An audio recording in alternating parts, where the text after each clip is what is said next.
Alors oui, ce rapport de bataille sur ce lustre date un peu, mais mieux vaut tard que jamais pour sortir le making of de cette table de jeu. Allez, c'est parti.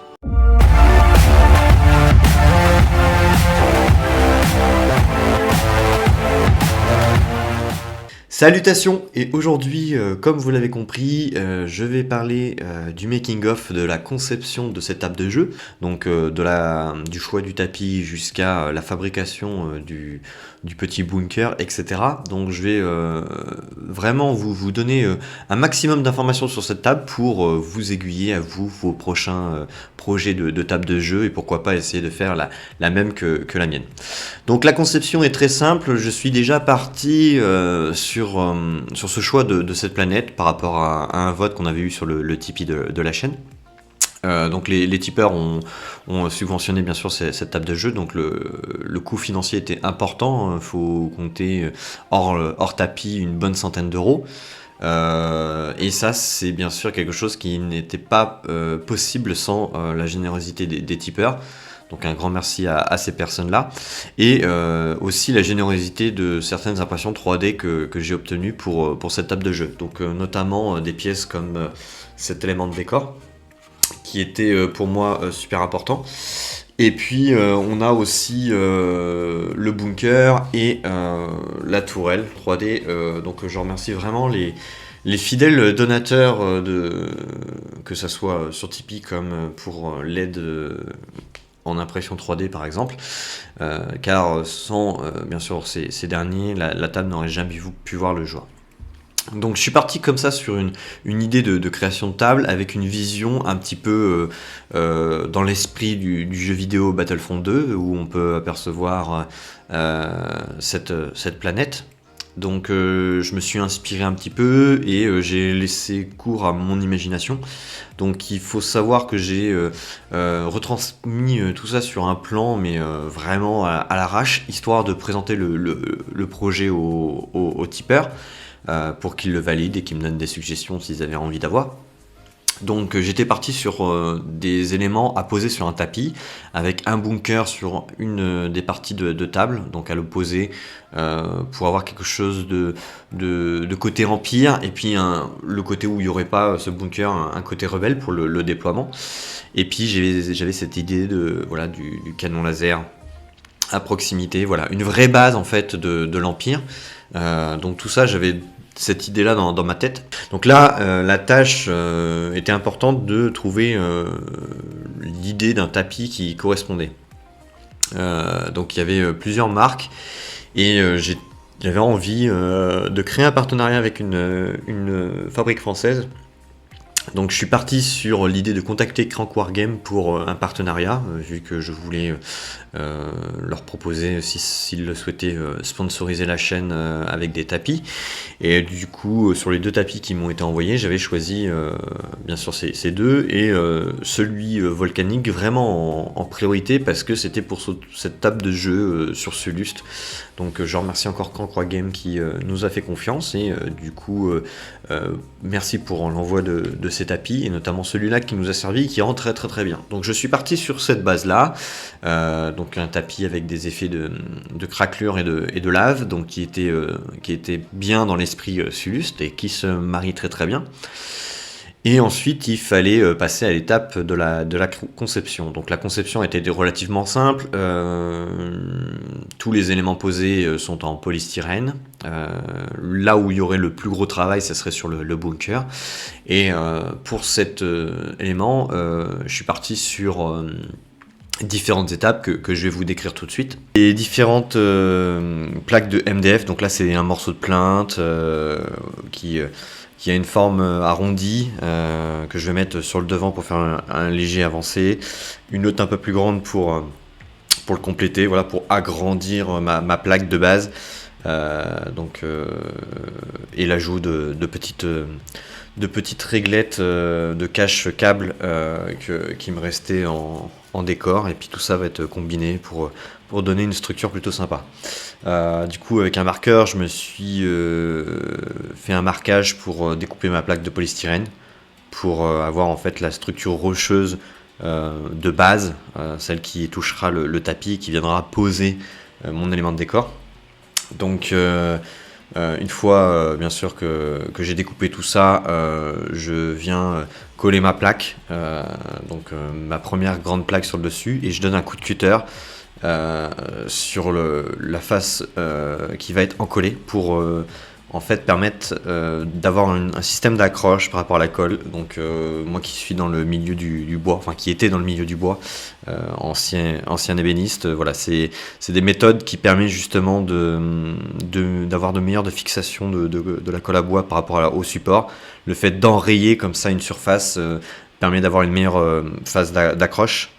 Donc je viens en coller, voilà, en dispatchant de la colle vinylique sur mon support, donc je viens l'étaler et je colle ma plaque. Donc je la colle en laissant bien sûr de la marge dans l'avant et le plaqué bien vers l'arrière. Ensuite je viens coller mes autres éléments, donc au fur et à mesure, hein, que ce soit la première avancée de plainte et puis la plus petite qui va être collée un peu plus tard, parce que forcément le temps de séchage fait que ça va être beaucoup plus simple. Là, l'objectif, c'est avec du carton plume de faire en fait la première surface d'accroche de la fameuse roche qui va venir combler en fait le dessus du bunker. Donc c'est un support qui va me permettre voilà, de le fixer à ma base. Donc mes petites réglettes qui ont été encollées avec une colle gel sur le support. Ces baguettes en fait me permettent justement de donner des effets sympas sur mon support, et puis de rejoindre un petit peu l'épaisseur qu'il y a par rapport à ma plainte qui est un peu plus épaisse que mon panneau où il y a le bunker. Donc voilà, je viens ensuite colmater, reboucher en fait finalement les petits effets de trous qu'il y aurait. Et puis je m'amuse à sculpter légèrement mon élément de roche, même s'il va y avoir de l'enduit, mais je voulais voilà, donner un peu de forme, éviter d'avoir un côté un peu trop carré. Donc je vais coller mon support arrière, hein, comme je l'ai dit, hein, pour fixer la future grosse mousse, donc la mousse expansée que je vais utiliser pour faire l'effet de roche. Il me faut une surface d'accroche, donc du coup ce panneau va me permettre justement de permettre à cette mousse d'adhérer, et je vais le coller grâce à un système de piquage d'épingles pour bien le fixer au panneau. Donc après, une fois que c'est séché, vous pouvez les retirer ou les laisser, hein, c'est pas bien méchant. C'est un peu le même système que des clous, hein, finalement, ça vaut pas cher, hein, des épingles, et ça permet de bien fixer. Du coup, je suis passé à l'étape de la sous-couche, hein, de la peinture, pour mes éléments, avant de recevoir bien sûr cet effet roche. Donc une sous-couche noire en KO black, et ensuite je fais un voilage de Mechanicus standard grey pour avoir cet effet de gris sympa, qui est vraiment à la fois gris et sombre. Donc là je vais m'amuser à faire un petit coffrage en fait pour éviter que l'effet roche que je vais rajouter tombe à l'intérieur du bunker, c'est pour protéger. Voilà, juste du carton de plume, je vais venir habiller, etc. Je colle aussi mon support de bunker correctement à la zone où en fait il va être fixé définitif. Je vais utiliser des différents accessoires de MDF qui me restaient de différents décors, hein, que je vais utiliser. Donc là notamment des petites barrières que j'ai transformées pour faire des effets de panneaux, et une sous-couche blanche pour habiller en fait le fond. Alors c'est des petits détails, hein, c'est pas grand chose, mais c'est ce qui fait des fois le charme des décors, c'est les petits détails. Pareil, hein, une petite console en MDF que j'ai rajouté, que j'ai peint. Rien de bien sorcier, mais tout ça en fait ça habille, et c'est l'objectif. Donc là mon coffrage général avec mes différentes pièces de carton plume, ça va recevoir de la mousse expansée.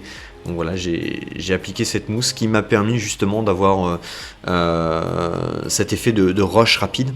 Donc ça marche très très bien, hein. C'est un effet qui marche, et une fois le séchage de cette dernière, donc il faut compter à peu près 2 heures, hein, pour que celle-ci gonfle, et 24 heures pour que celle-ci soit bien sèche à cœur. Donc je vais attendre 24 heures comme je l'ai dit, et je vais m'attaquer au découpage, à la sculpture en fait de cet élément de roche, aux endroits où ça a un petit peu trop débordé, ou c'est un peu trop gondolé. Voilà, je vais venir sculpter avec un cutter,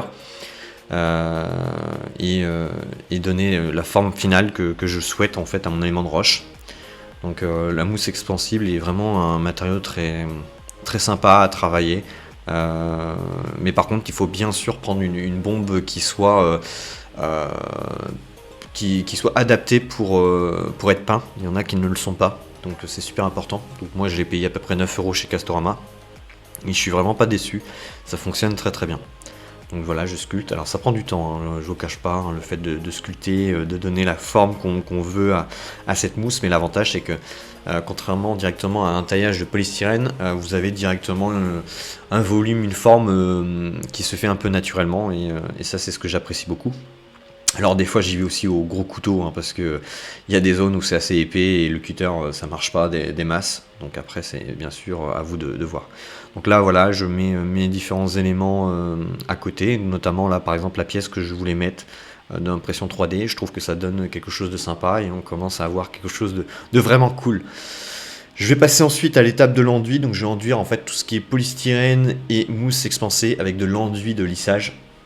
Donc celle-ci je l'ai eu à Super U, mais vous pouvez trouver à moins cher chez Castorama, hein, 2 € le même type de pot. Je vais venir couvrir, comme je le dis, tout ce qui est polystyrène et mousse expansée pour camoufler la porosité des matériaux, les jointures, et avoir une meilleure surface d'accroche pour la peinture. Donc c'est une étape très très longue, hein, je vous le cache pas, de tout enduire, parce que vu la superficie du machin, j'y suis même repris à 2 fois, hein, après séchage. J'ai repris les zones où ça aurait légèrement craqué, parce que ça peut arriver avec le séchage. Et puis tout est joué. Avant que ça sèche, je vais venir tapoter avec de l'essuie-tout pour donner de la texture à mon élément de roche, à mon enduit, en tapotant. Et ça va faire un petit relief, ça va casser déjà le côté lissage du doigt, ça va aussi faire une granulosité plutôt intéressante pour cet élément. Donc là je passe sur le dessus, hein, le polystyrène extrudé, mais bon voilà, c'est la même type d'étape.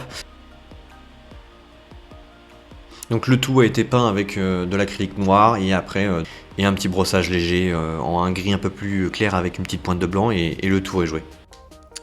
Pour finir, j'ai habillé le tout en ajoutant des petits tuyaux de la gamme Mantic Terrain Crate, donc des gros et des tuyaux intermédiaires que j'ai mis en dessous et au niveau de la roche, donc j'en ai mis un petit peu à droite à gauche. Donc j'ai fait des tuyaux fins rouges pour bien représenter les tuyaux qu'on peut voir dans le jeu vidéo. Il y en a beaucoup, et puis les gros je les ai fait couleur marron rouille pour casser un petit peu cette couleur en fait assez uniforme de noir et de gris de cette table, donc pour aussi différencier les types de tuyaux. Donc j'en ai mis un petit peu à droite à gauche, ça habille, et puis c'est plutôt cool. Et puis bah sur cette table forcément cet élément a été mis au fond pour mettre en évidence, vu que ça prend quand même pas mal de place. Et je vous le cache pas, que pour le stockage, je suis obligé de me le mettre en haut de mon étagère parce que c'est assez volumineux. Mais ça a quand même une sacrée gueule et c'est vraiment sympa.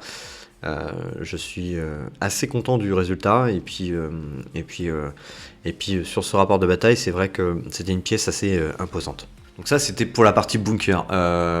Pour les éléments en impression 3D, donc on a pu apercevoir un petit peu l'idée, mais je suis parti sur une sous-couche noire, donc KO Black, et un voilage très léger de Mechanicus standard grey, et très léger aussi voile blanc pour éclaircir vraiment au final.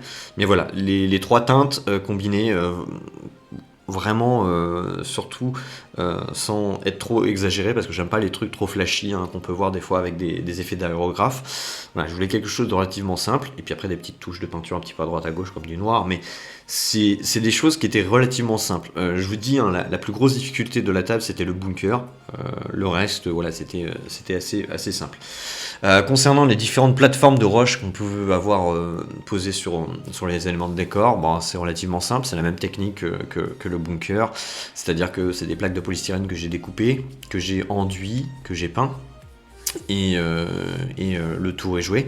Et puis après, j'ai juste mis des combinaisons de petits éléments comme ça pour décorer la table, que ce soit des petites caisses, des petites barricades, des petits tuyaux, ou même directement des plaques de MDF que j'ai sous-couchées en noir avec un voile gris pour les poser sur certains éléments, par exemple pour faire une plateforme, etc.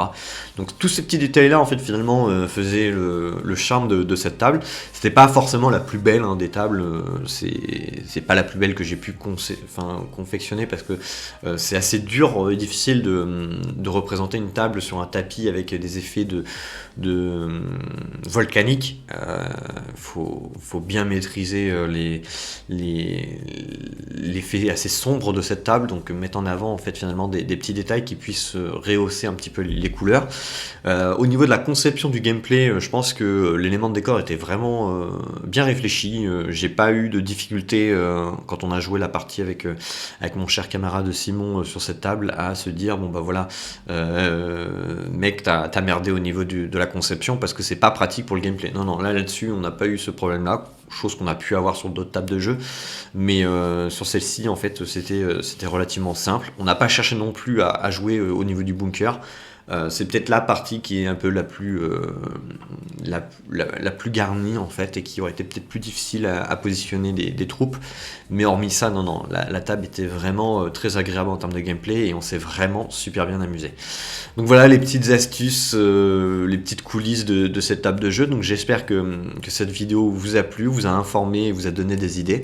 N'hésitez pas à liker, partager, commenter, rejoindre le groupe Facebook Star Wars Légion si vous le souhaitez, donc le lien en description. Vous pouvez aider la chaîne comme l'a fait bien sûr les nombreux tipeurs pour la table de jeu Suluste. Donc un grand merci à tous ceux qui participent sur le Tipeee. Vous avez accès aux vidéos en avance et ça permet tout simplement d'avoir une visu en avance par rapport à tout le monde. Donc c'est la seule contrepartie que nous on fait sur la chaîne pour le moment. Mais je trouve que c'est normal et vous avez aussi accès aux différents choix, aux différents votes aussi de certaines thématiques de vidéos, etc. Donc on essaye d'avoir une interaction avec vous, la communauté, vraiment ceux qui veulent soutenir le projet parce que c'est un super projet, la chaîne Hobby Figurines, et ça prend forme au fur et à mesure, doucement mais sereinement, et c'est grandement grâce à tous ces tipeurs. Donc voilà, donc je vous souhaite du coup une bonne peinture, de bons décors et de bons jeux, et à bientôt.